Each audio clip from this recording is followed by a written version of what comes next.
much does it cost to study in Korea, there are some scholarships opportunities that I'll be sharing with all of you as well.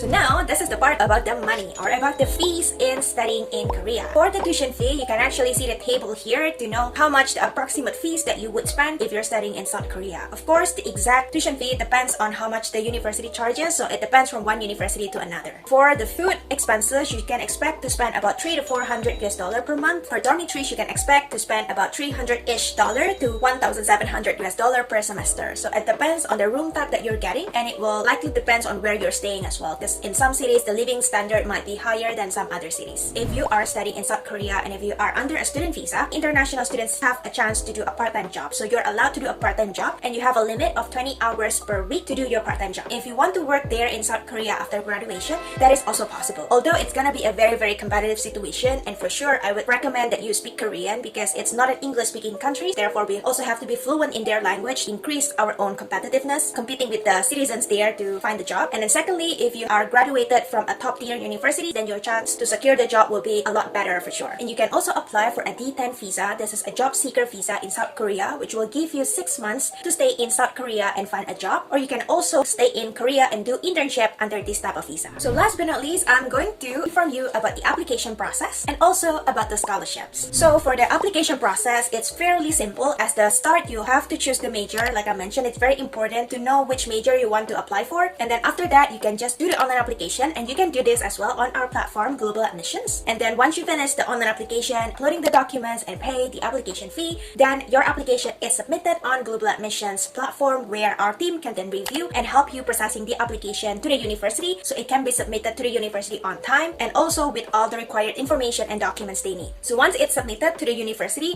will need some time to review all of your documents, and then some Korean universities might also ask you to send the hard copy documents, and you have to send everything they require to the address in South Korea. Or in some cases, for the recommendation letter submission, it might be a little bit more complicated because you need to contact your professors and they have to also submit their recommendation letters via the website that the Korean university provided. This is just to ensure that the recommendation letters that you provided are genuine and from the assigned professor. And then after university review, if your documents and application pass the university review, then the next step is the online interview or examinations, if any. So most of the universities in Korea have this process. So it's gonna be either the interview or the exam. And if you pass the interview or exam, then you're successful and you can get the admissions offer from the university in South Korea. So then the university will send you the admissions offer, and they will also send you the payment notice, which means you need to pay the deposit fee to secure your spot in the university. And once everything is settled from your side, and once the university has received your payment, then you can process the admissions notice and also the visa form. So then they will send all this paper to your home country so you can apply for the student visa at the South Korean embassy in your home country. So for the application period, which is very important, if you're applying for undergraduate programs, the application will start around September to October, and then the result will be announced by December, so you can fly and continue your studies in Korea by spring intake. And if you're applying for graduate programs, it's going to be on different intake. So for graduate programs, the application period will be around February to March, and then the result will be announced by June, so you can finally fly to South Korea for your studies by September or by the fall intake. So for the scholarship, the most famous scholarships available for studying in Korea will be the KGS or the Korean Government Scholarship. So this is a fully funded scholarship, which means all expenses are paid by the Korean governments. And yes, they have requirements to apply for these scholarships, they have quota